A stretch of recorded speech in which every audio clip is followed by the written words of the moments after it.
Welcome, everyone, and thank you so much for joining us today. My name is Grace Atherton. I am WCMA's Communications Director. We appreciate you being here with us on this snowy Tuesday afternoon for some. We know that you have a lot of things to do and you could be doing a wide variety of things right now, so we appreciate you taking the time to join us today. We are joined by a very special guest, Chuck Nicholson of the University of Wisconsin-Madison, who is here today to talk through some important research that he's done on identifying dairy export barriers. So he will walk us through all of the research that he's been doing on that topic and findings and implications for the industry as well. Just as a reminder, before we get started, a couple of housekeeping notes. Please make sure your microphones are muted during our session today. We will save some time toward the end for Q&A, and you're always free to drop questions in the chat throughout the presentations as well, and we will make sure we get to those at the end during our Q&A session.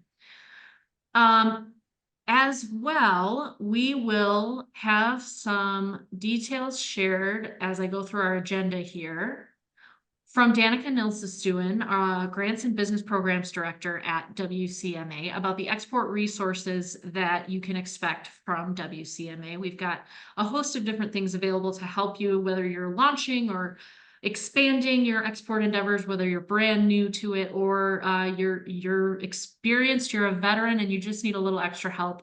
We are here to help you out. So we've got some information on that. We'll close up with our Q&A, and please feel free to jump in at any time during that Q&A portion if you have any questions you'd like to ask of either of our presenters. With that, I will go ahead and hand things over to Chuck Nicholson of the University of Wisconsin-Madison. Chuck, please take it away. You've got a lot of great information to share with us today, and I want to make sure you have plenty of time. Great. Thank you so much. Really appreciate the opportunity for me to talk about this work we have ongoing and the appreciation for folks who are out there in the audience, again, on this very snowy day that many of us are facing. Let me go ahead and share my screen here. You should have something like that. If you get a thumbs up there, we're looking good at that. So for those of you who don't know me, I'm relatively new to the University of Wisconsin-Madison, started in January 2 years ago. My position is supported by the Dairy Innovation Hub. I have become essentially the dairy economist at the University of Wisconsin-Madison with the retirement of my good friend and colleague, Mark Stevenson. I divide my time within the university between the folks who talk about economics and between the folks who talk about animal and dairy science. So I'm going to talk today about a project that we had funded going back about a year and a little bit ago. And I want to start out by talking about some of the objectives overall for the project so you know the scope of things that we're talking about. And of course, the context for a lot of this is the ongoing growth in both dairy exports and volumes for the U.S. More generally. So this project is going to look at, has been looking at the engagement that Wisconsin dairy manufacturers have with export markets. And that's both kind of the current or previous experience that they have, as well as the intended future involvement in export markets. Part of what we're trying to do more generally is think about issues and opportunities that are probably familiar already to many of you if your company is already engaged in export markets. The ultimate goal is to identify some of the key barriers, and for reasons that I'll explain in a minute, a lot of the emphasis that we have for this particular project is focused a little bit more on the logistics for smaller and mid-sized companies.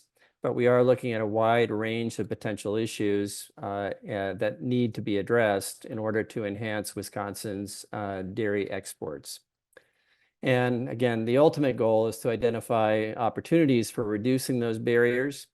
What I'm going to talk about today, unfortunately, isn't all the answers that you may be hoping to have, but it is a work in progress that perhaps in a few months we can come back and have an additional conversation that provides a little bit more of those answers. But this is the start of the conversation. So Another of the goals that we have is to help support the initiative that Wisconsin as a state has ongoing to enhance their export growth, not just in dairy, but across a variety of different agricultural and lumber products. Increase of 25% by June of 2026 is the goal. And one of the things that became apparent in conversations that actually led to this project and the support that it received from DATCAP was we actually don't really have a super good handle across the entire state on the volumes and the value of Wisconsin's dairy exports. And so one of the things that we're trying out here is a way to better document what's actually going out and that we don't currently have in a lot of the available statistical information that's provided. Right. So I mentioned earlier that one of the focal points for this project was thinking about the extent to which logistics were barriers. And one of the reasons for that was that this project was initiated at a time when we were seeing some really high values, both for freight trucking within the United States and also, and in particular, for ocean shipping. We've seen a little bit of a decrease in both those categories, less so on the trucking side than on the ocean freight side. But those are still important issues, as you'll see from some of the information I report based on the survey that we have conducted with companies, many of which you have probably responded to. One of the other things that the graph on the right there is showing is an important consideration, which is that there are some definite cost advantages in ocean shipping from the West Coast ports to East Asian destinations, China and other parts of East Asia, compared to the East Coast. So we already have some notion that there can be some additional logistical challenges given the location that Wisconsin manufacturers are in. Right. So for this project, we used a variety of different data collection approaches. I've mentioned this dairy export survey that, again, a number of your companies have probably graciously responded to. We also began with a basic review of dairy export data by category and by location for the last 8 years leading up to last year. I was working with a group of talented undergraduate students at the University of Wisconsin who reviewed export destination tariff and other barriers. We together also conducted a series of interviews with various key organizations that have supported directly or indirectly the expansion of U.S. dairy product exports, includes organizations here within the state like DFW, some folks on the cooperative side like DFA that have a major role in export logistics, USTEC Resources, California, and co-ops in California, CDI as well. We also had a review of the current resources at the state, regional, and national level that are available to help companies expand their dairy product exports. So we have developed a kind of interim report that summarizes some of the key findings from that will be made available shortly. So I'm not going to go into a lot of detail about that here, but it will be another resource that is potentially of interest to this audience. Okay. So many of the things that we have found to date are probably not surprises for the folks on this call that have more engagement in export markets. But some of the challenges that we heard both from the interviews that we conducted as well as came through in the survey and came through from some of the other partners that we interviewed that support programs to enhance dairy product exports, where Wisconsin faces some challenges, but also has some opportunities. So one of the challenges really is the product mix, and that is a lot of the volume and value of what we do in terms of export markets are products lower in fat, they're powders and they're whey products. We do export some considerable cheese, but it's one of the categories that's sort of a smaller general category if we think about where our export volumes currently are. We've already noted some of the issues with geography and where Wisconsin is located, not so close to major seaports. And to some extent, when we think about the opportunities to export some of the products that Wisconsin is perhaps best known for, some of the specialty cheeses, the scale of Wisconsin companies and their ability to tap into the economies of scale in the logistics market may be a little bit of an issue. Probably don't need to remind this audience about the product mix of our exports. If you put it into general product categories here, you can see milk products, whey products, and cheeses, and all others is one way to divide this up.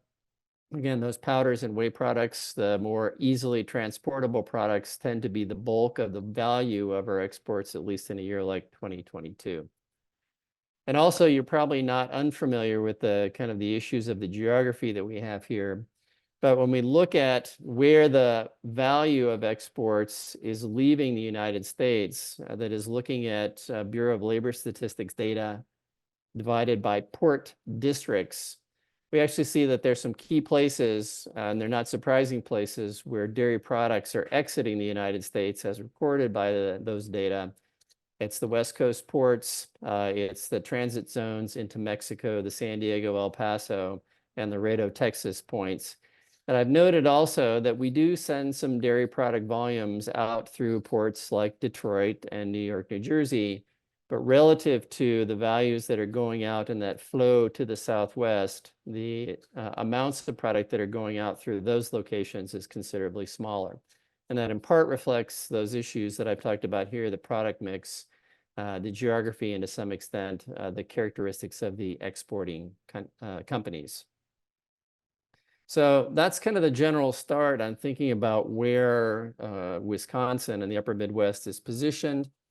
But we also wanted to do a little bit deeper dive to understand the experience that companies had with exporting or the intentions that they had to export or not. So we developed and administered a online survey that, again, if you responded to, thank you very much on behalf of your company.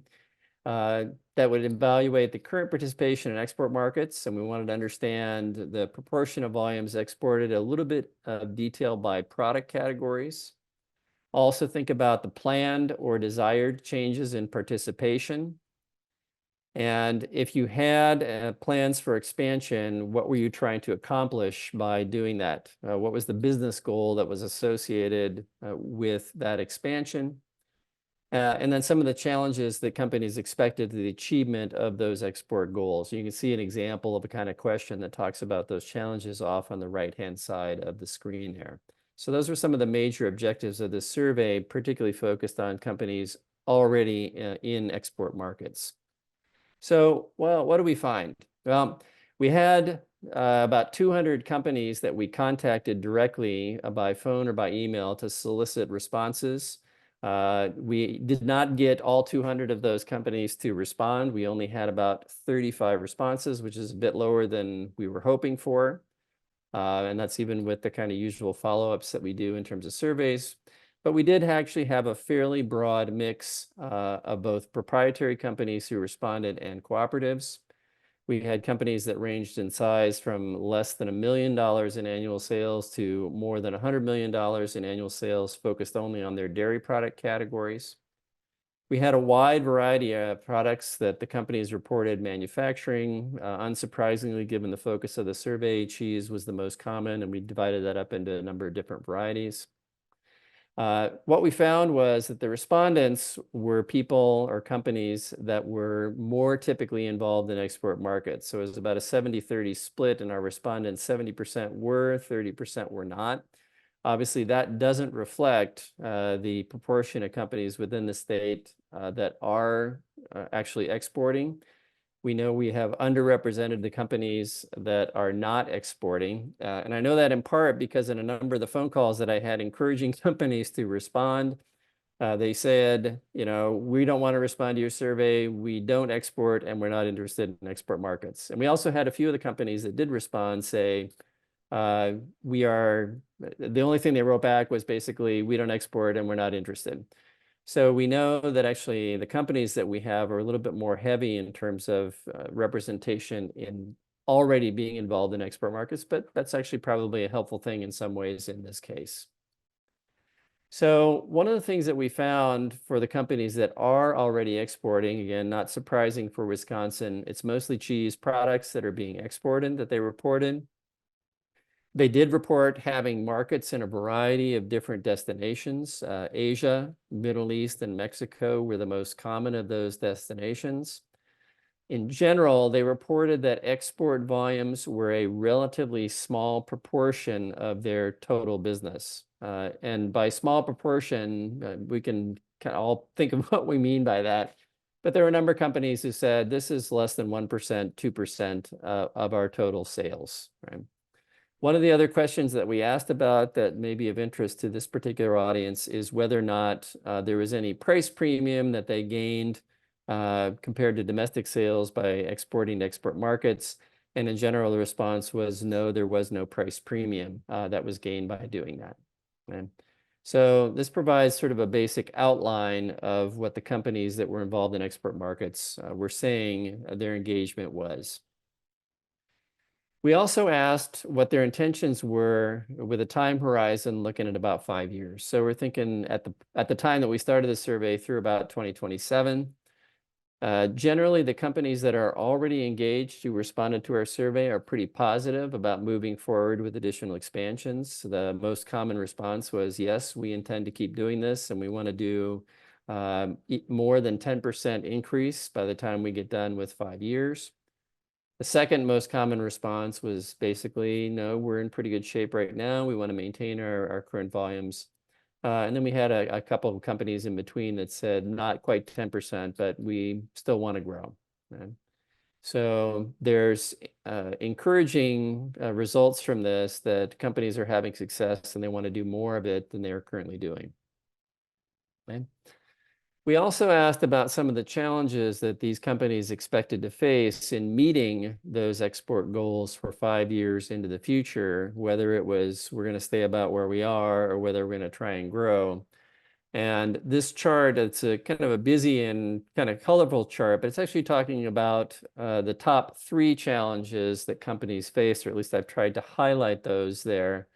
Perhaps they're not surprising given the time of the survey or the general nature of competition in international dairy product markets. But a key one was competition from non-US suppliers. That's, I think, something that's always going to be with us. But again, given the timing of the survey, supply chain and logistics delays or transportation access were considered to be key constraints going forward into the future. And then also logistics costs. So those 3 things were considered to be the biggest challenges going forward for these companies. And that's actually not to think that some of those other things are not important. The value of the US dollar always comes up in conversations when we think about export markets. There's been an ongoing effort at the University of Wisconsin and elsewhere to think about the need for better packaging, particularly for cheese products for export markets.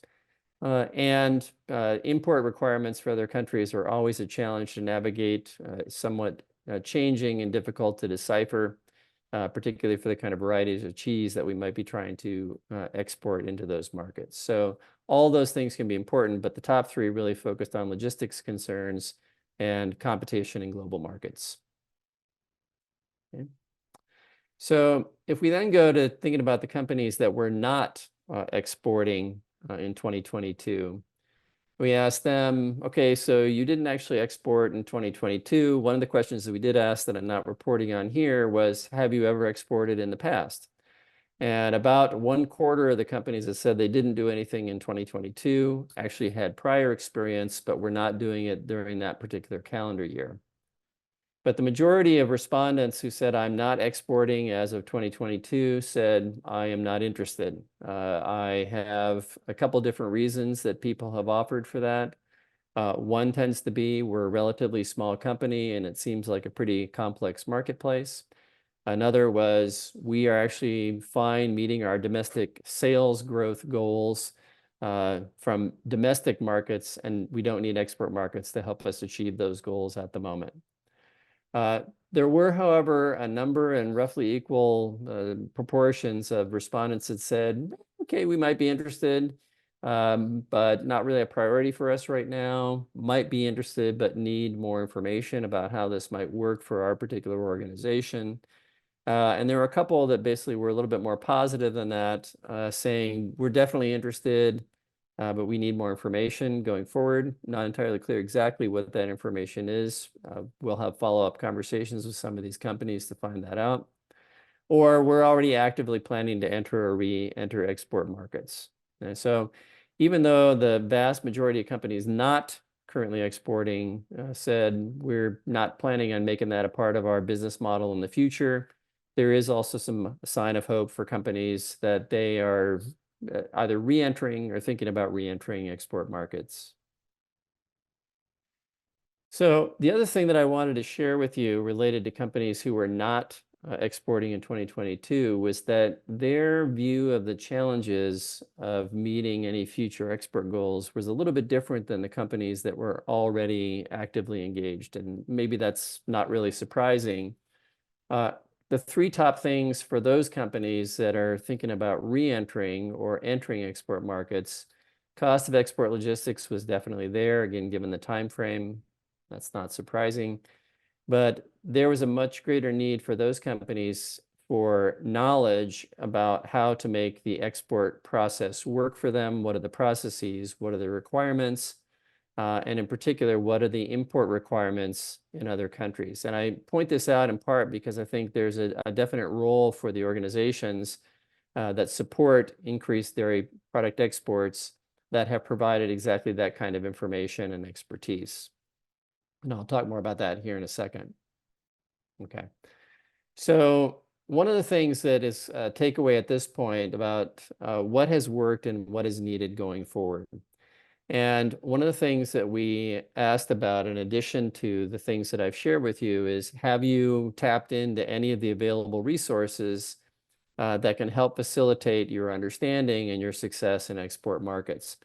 And one of the key things that companies that are already engaged in export markets responded with was, we have had incredible financial and information support from organizations in the state, in the region, and nationally. And the three that were mentioned most frequently, but not the only ones, were DATCAP and its export expansion grants, USTEC, particularly for information and process, and then DFW. All those were mentioned, specific names were mentioned of people who were particularly helpful.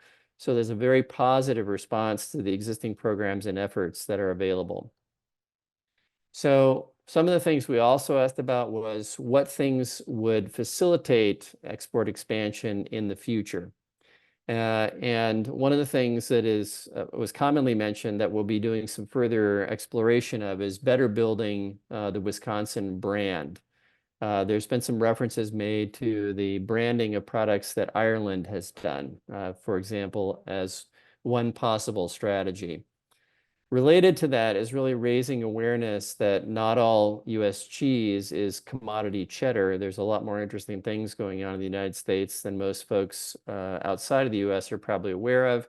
And so there's a need for information campaigns to help make that point clearer for potential buyers of Wisconsin product. Okay. And again, another key issue that folks raised was having more information on the processes, the export requirements, how to complete the paperwork, in addition to identifying particular key export markets that might be beneficial. So I'll also mention that at a variety of different dairy-related events recently, we have highlighted some of the findings of this project, and the names that you see there are the names of the undergraduate students who worked on this. And so this is an additional resource that's summarizing part of that longer report that will be made available shortly if folks are interested in that. Okay. So for us, the next steps on this project are to continue with additional analysis of the survey data that I started sharing with you during this presentation. We have support for focus group discussions with both current exporters and non-exporters to do a bit deeper dive into some of the issues that they think are important, and also to identify the strategies that they think might be appropriate for greater facilitating both their own expansion and then also greater involvement by other companies that are currently reluctant to enter export markets. Part of that will be a deeper dive focusing on the logistics cost differences for Wisconsin exporters. Again, it's been mentioned as a kind of a major theme for what we've been looking at. And so what we want to do is document over time, particularly as those trucking and ocean shipment freight rates have come down, has that really changed the relative competitive position of Wisconsin exporters relative to the typical exporting companies out on the West Coast, taking into consideration also the differences in the product mix. And ultimately, the key thing that we want to do, working with all those partners, is sort of develop a set of potential actions to address the challenges. Could be cooperation, better cooperation in export logistics. We've talked a little bit about the Wisconsin or other joint branding. Other possible issues that could be addressed relate to packaging. So it's not actually just identifying possible solutions, but trying to put a little bit of economic analysis on those to evaluate their potential feasibility and benefits that will really be the ultimate wrap up to this project here within the next couple of months. So with that, I'm going to stop. Oh, sorry, I'll say one last thing, a couple of important acknowledgements. This work has been supported in part by an export expansion grant from DATCAP. Also has been supported by a short-term high-impact grant from the Dairy Innovation Hub at UW-Madison. I'm giving a little shout out to the different students that were involved in this particular project. So thanks a lot for your attention. Happy to have some questions, comments, suggestions about how we move forward. You have email contact information there for me if that's helpful. And I'm going to go ahead and stop the sharing and turn it back over to Grace. So thank you. Thank you very much, Chuck. That was incredibly informative, such great data and so many great insights in there. So we will turn next to Danica Nilsestuen. Danica is WCMA's Grants and Business Programs Director, and she is here to share with us just a couple of resources that WCMA offers to you, our members, to help whether you're launching or expanding your export endeavors. So I will turn it over to Danica. Good afternoon, everybody. Again, my name is Danica Nilsestuen. I'm our Director of Grants and Business Programs. The business programs side of my world does include our export work group, which was kicked off in November of 2022. And that group, it's the last little blue box on here, meets once a year in the fall. Our next meeting we anticipate will be in October of 2024. And that's an opportunity to bring together WCMA members to have opportunity to network and share great ideas and also hear from experts in exporting. Next, I'll talk about the grant programs we have. There's a few different opportunities that we have here at WCMA to provide some assistance to members interested in expanding or starting out export programs. The first up in the top corner there, the Collaborative Market Access Grants are funded through the Wisconsin Economic Development Corp, and those are for Wisconsin companies in Wisconsin. So you don't have to be based in Wisconsin, but you do have to produce product here in Wisconsin, have a Wisconsin business address. And those are grants to offset the costs of attending trade shows. We do have one of those awards left. So if you have gone to trade shows in the 2023 calendar year, please shoot me an email and hopefully we can get you a little bit of money to help offset those costs. The other grant we have is funded through the Wisconsin Department of Agriculture, Trade, and Consumer Protection, and that is an export expansion grant. The grant that we are using, or the program we're funding, you're running through those funds, is really focused on a consulting program for Wisconsin companies to work with an export expert on either starting up a brand new program or considering new markets. And so one of the points that Chuck made earlier was, how do I know what's the next best market, the first best market? What shows should I go to? What are some of the rules, requirements, barriers, right? All of those things that go into starting a new or getting into a new area. Well, our export expert, so hard to say, Ryan Wucher with MCT Dairies, who also does some partnership work with Dan Duran, who I saw on the call here too. He's here to provide free consulting hours to any members who want to learn more or learn new to get new programs going. So those are companies usually end up spending about 30 to 40 hours with Ryan on your own schedule, virtually or in person.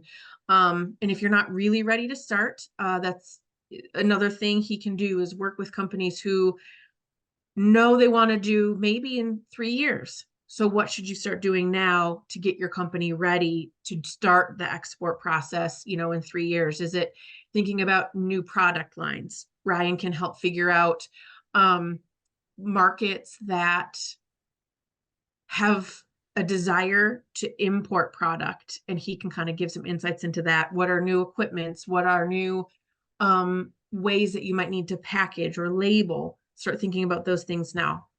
So he is a great, great resource that WCMA is very excited to be able to offer to members. In addition to that, there is some funds set aside to do some Wisconsin brand awareness in new target markets. And so if you are a company participating in the consulting program, Ryan is setting up what we're calling like road shows in target markets, where he is setting up opportunities for our product to get in front of retailers, hospitality groups, chef groups, where he combines products that are from companies participating in the program, puts them on a pallet, and ships them over. And so that's another great resource that has to do with that Export Expansion Grant Program. The other one I want to mention, and many of you are aware of our Dairy Business Innovation Alliance grants, DBIA grants. Those are available to companies in an 11-state Midwest region, and all of the links to these grants are on our website. What's not as commonly known about our DBIA grants is that you can absolutely apply for a DBIA grant to fund an export program. Our last industry impact round was just focused on export, but you can apply for export programs or projects anytime that these grants become available. We'll be kicking off a new round at the beginning of February. So what does that mean?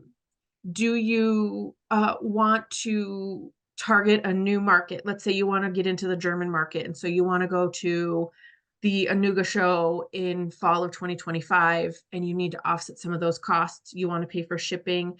Maybe you need a different type of finishing equipment to do different finishing. Are you slicing? Are you shredding? Stuff like that, right? Anything related to export can be eligible. If you have any questions about that, you can also ask if what you're thinking, you're not sure if it's an eligible project. We just can't pay for construction. So that's a really great resource for companies who, maybe have a much bigger project that they want to fund that could help boost their opportunity to export into new markets. And again, all of these programs are on our WCMA resources website, which I absolutely know Grace will include in the follow-up email. And I think I saw a question pop in. Somebody wanted Ryan's contact information. We'll get you that too.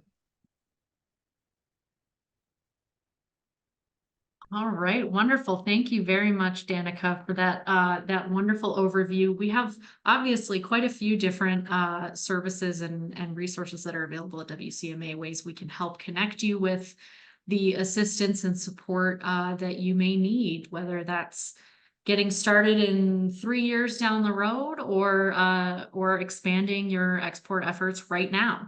Odds are we can help. So please feel free to reach out anytime. As Danica mentioned, we will send out all of this information in a follow-up email after this webinar, along with a link to the recording and a list of contact information and web links that may be helpful. So stay tuned for that in your email later this week. With that, we will turn now to some questions. I know Jeff Jorgensen, I believe you had one for Chuck. Would you like to unmute and go ahead and ask your question?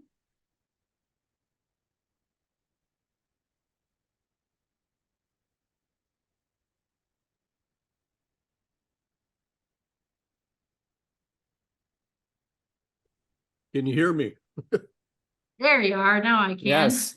Okay, sorry. Your cost of shipping chart, did you look into air freight from Middle America to Europe or Asian markets at all?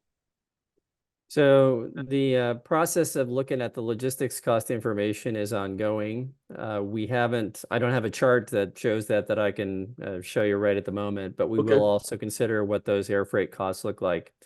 One of the reasons that wasn't maybe given priority in what I showed you so far is those tend to be, pretty different than the trucking rates and the ocean shipping rates, even if they have some advantages in terms of rapidity and specific destinations that the other the shipping lines don't have. But that'll definitely be part of what we look at going forward. So thanks for asking about that.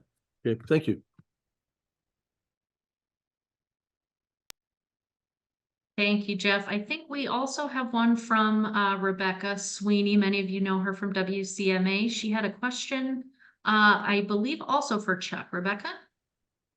Yeah, thanks so much, Grace. And thank you, Chuck. I thought that your presentation was really useful from the perspective of an advocate for industry, because oftentimes we are fighting for grant dollars so that our members can then engage in a new endeavor.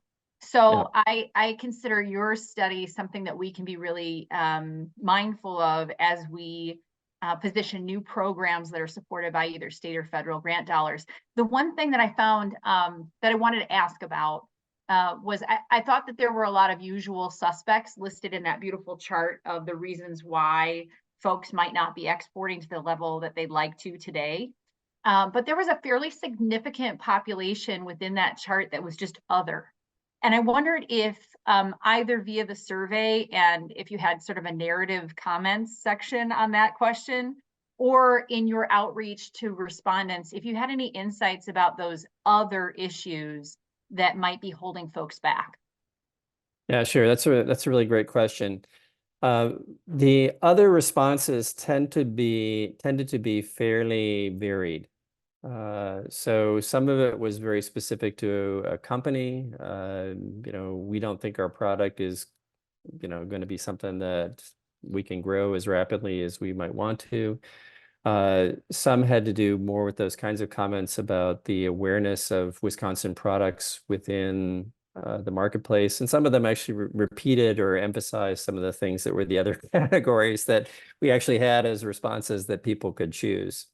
So for example, the knowledge requirements and the costs were things that actually also came up again in those kinds of other comments. When we do a more formal reporting back of the survey, we'll give you all the dirt on all the answers for that, if that helps. But there was no kind of consistent pattern. Line by line. I'm very interested, okay. Right? I'm an avid reader of yours. Oh, wonderful. Well, I'm actually really glad. I think there's a very positive message from what we looked at here so far, that there is a great deal of interest. There's already a great deal of involvement. And importantly, there's both interest in further exploring opportunities, both for companies that are not currently doing it, but also expanding for companies that are. And that's really consistent with, I think, the places where growth opportunities will be for the U.S. dairy industry in the next 5 to 10 years. And it's consistent with the goals that the state of Wisconsin in particular has for trying to enhance the opportunities for the state's dairy producers and manufacturers. So I'm glad that is viewed as something that's going to help support that process. Yeah. I have to tell you that, whenever we have to go in front of lawmakers, right, to justify our asks, right? I know that your survey wasn't done with the intent of lobbying for dollars or anything like that, but as a potentially really positive unintended consequence, I will now have some answers to justify some of the targets that we are working towards in terms of making resources available. So thank you for being a great partner, Chuck. Well, thank you. Appreciate the opportunity to share what we've done so far. And I hope to have the opportunity to share the even more valuable things that will come in a few months. Thank you, Rebecca, for that question. Chuck, we have another one for you, this time from Soren at Q Interline. Soren, would you like to unmute and ask your question for Chuck?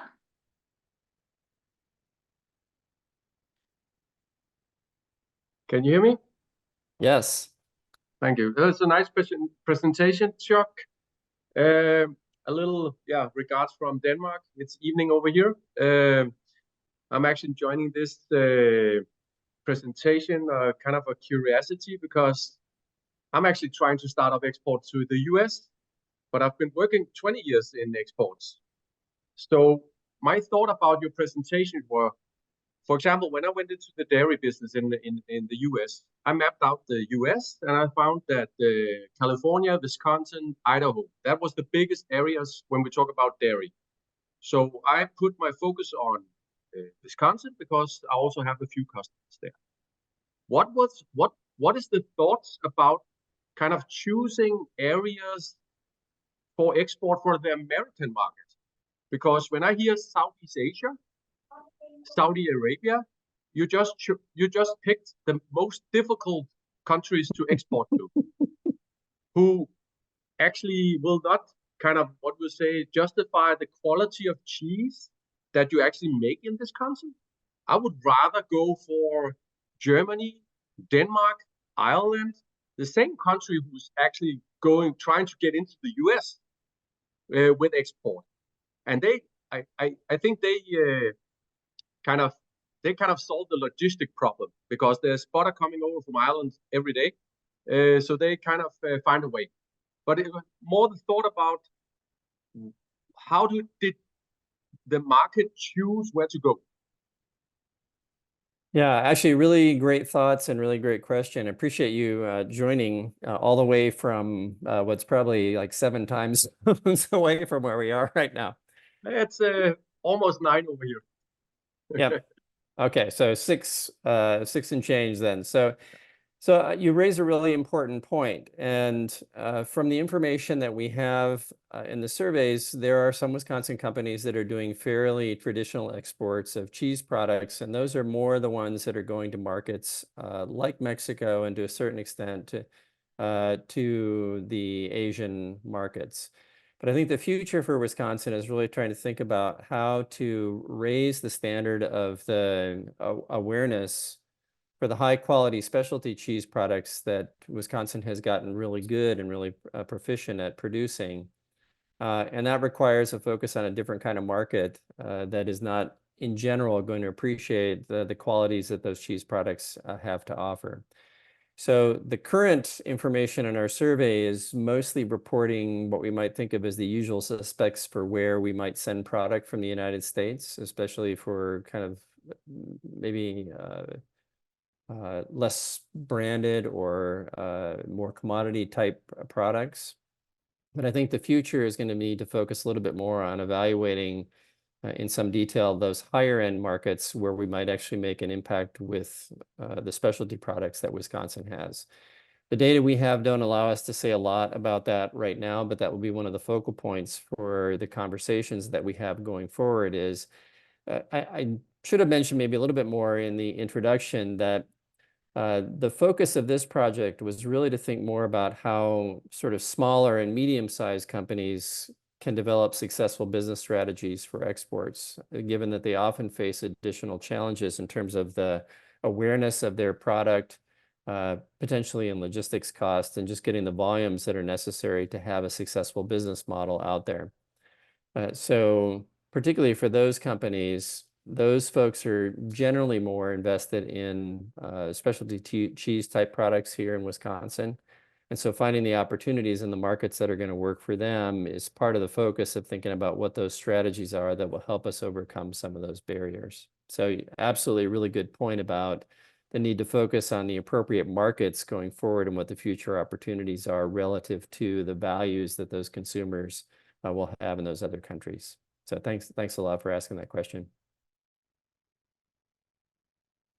Another great question. Chuck, I have one more from you for you that came into me privately before the webinar. What is your outlook on dairy exports for, let's say, the next decade? Are you feeling bullish or bearish? So in general, I'm feeling bullish. We have a few things here in the United States that we're going to have to navigate that will affect both our ability to produce milk and dairy products and to export them. But the general patterns that we've seen are that income growth in emerging markets urbanization in those same markets and changing tastes and preferences have been driving the increased demand for dairy products really globally. I gave a presentation at the Dairy Expo back in October on behalf of DATCAP, thinking about the potential growth in milk production, particularly in non-traditional areas. And the basic outlook for that is that we're going to continue to see maybe some growth, but not the growth that's going to be necessary to meet the growing demands for dairy products in those markets. And that's kind of looking at a time horizon that goes from now to, say, early 2030s. So maybe a little bit less than the 10 years that we're looking at that you asked about. But I think the basic bottom line is that the demand growth is going to be there and the production growth is not going to keep pace with that. And so there's going to be opportunities. And I think the other thing that conditions a lot of this is we see with respect to Soren in Denmark, my friends and former colleagues in the Netherlands, there's a great deal of concern about dairy production and its environmental impacts in Europe. That is likely going to result in additional constraints on production growth there. There's conversation about how the production systems that are currently used in New Zealand, both for physical and economic reasons, probably not going to be showing as robust a growth in milk production going forward into the future. And the other export competitors that are out there have their own particular challenges that might make it difficult for them to kind of fully fill that growing demand that we're going to see in a lot of markets.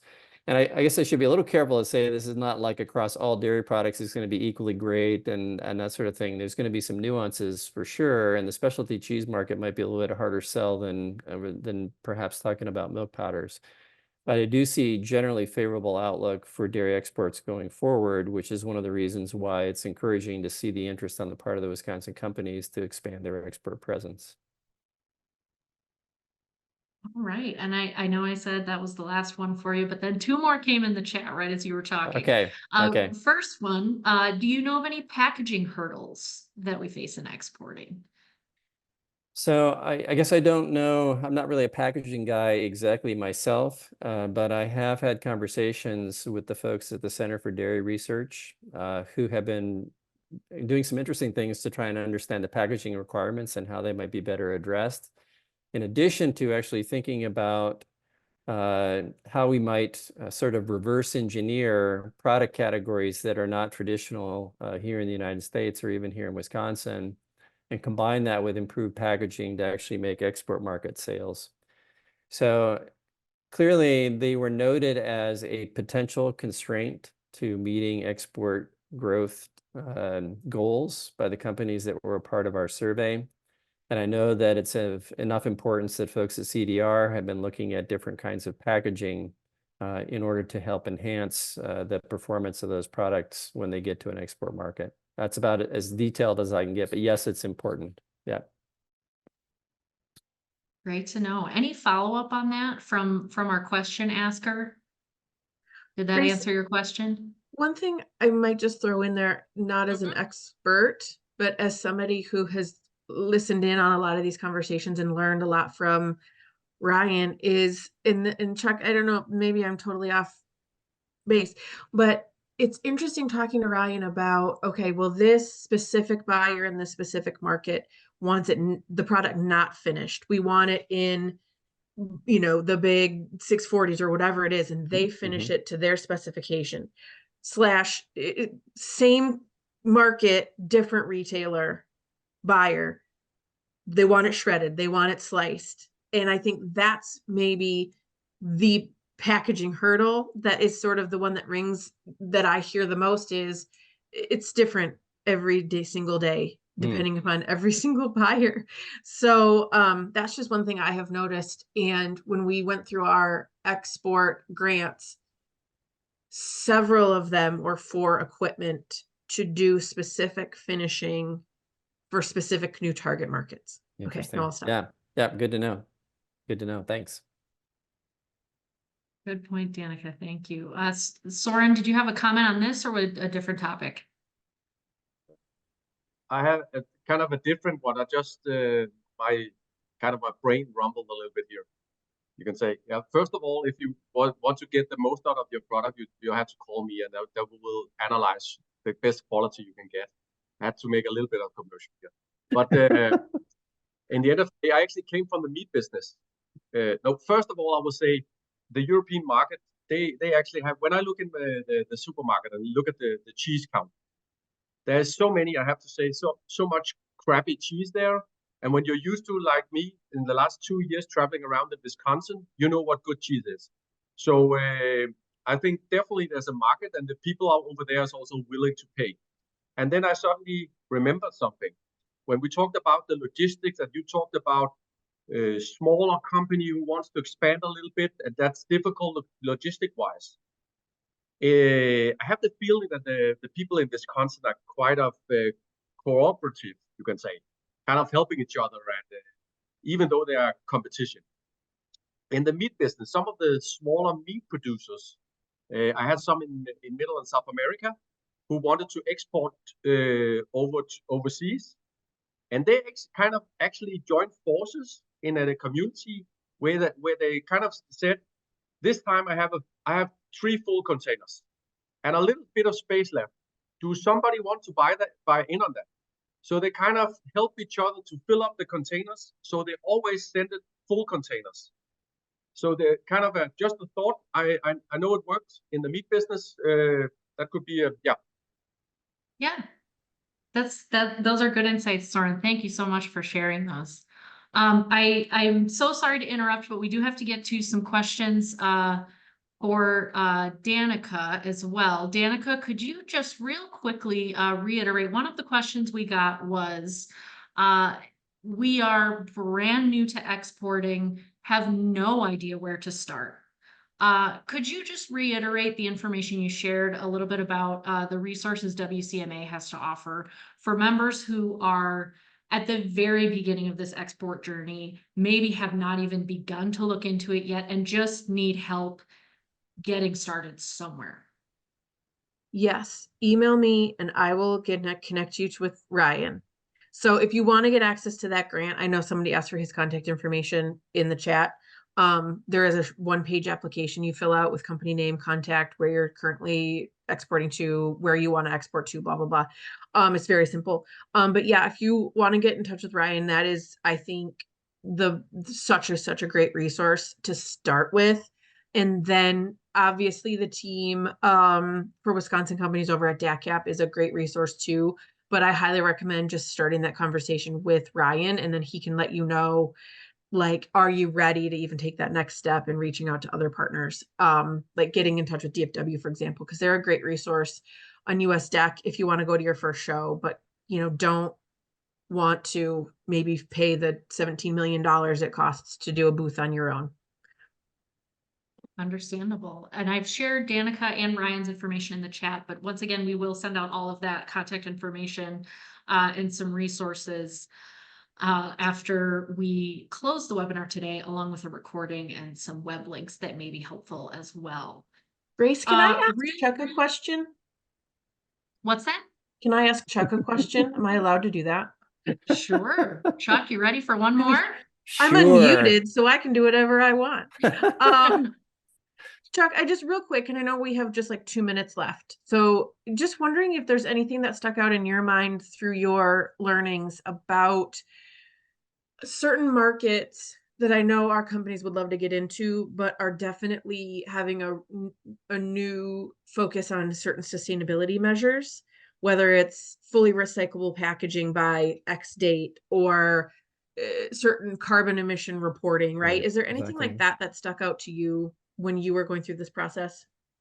Interestingly, that wasn't something that we saw in the other responses that Grace had asked about earlier as being potential barriers, but I do think that they are probably important now and will continue to be more important. And the things that you mentioned in particular, the packaging characteristics, but also the general environmental impact, and particularly carbon footprint throughout, not just the shipping process, but going all the way back to what we can document about practices on farms. I think that's going to be coming in the United States, probably slower than it comes in a place like Europe, but I think that's definitely something that companies are paying more attention to as kind of the food companies try and meet their ESG goals. And so definitely something to keep on the radar screen. And this actually reminds me that this should be something that should be more a part of our conversations with the companies that we follow up with. So thanks for raising that question. All right. Thanks for jumping in there, Danica. No problem at all if you're unmuted and you've got that great information. That's great to ask. I'm glad that worked out. And thank you, Chuck, again for your insight. We really appreciate that. One last thing before we wrap up our webinar, just a couple of minutes early today, we'll give you a couple minutes of your day back to maybe enjoy the snow if you're in an area where you're hit by this massive snowstorm. Maybe you can get outside for a little bit or stay in, whatever your preference is. But before we do that, I want to make sure that everyone is aware of our next free member-only webinar. WCMA will welcome staff from the Wisconsin Department of Agriculture, Trade, and Consumer Protection next month, Tuesday, February 13th. Same time, 1 p.m. Central. And this will be everything you need to know about the Resilient Food Systems Infrastructure Grant Program. That's RFSI. This is a new grant program the Wisconsin Department of Agriculture, Trade, and Consumer Protection just recently announced. They will be making a total of $27 million in funding available through this grant program. These grants will range in individual awards from $10,000 to $3 million to help support a more resilient food system. And these grants will be able to be used for anything from building expansion to equipment purchases and even staff training. So this is a really fantastic opportunity for dairy manufacturers and processors to secure some grant funding that can help with a whole wide range of different projects and initiatives that they might be looking at to grow their business. So you can register for that webinar right now. Our registration is open at wischeesemakers.org/events. Just scroll down a bit on the page in our upcoming events and you'll see that webinar listed there. Please make sure to sign up. Reach out to us if you have any questions about dairy exports, about RFSI grants, or any other topics that you may want to see in a WCMA webinar. We are always open to your suggestions and ideas. And as a reminder, we will send out a recording link and some other helpful web links, resources, and contact information from this session to all of our registrants later this week. So watch your email inbox for that. With that, we'll say have a great day and thank you so much for joining us.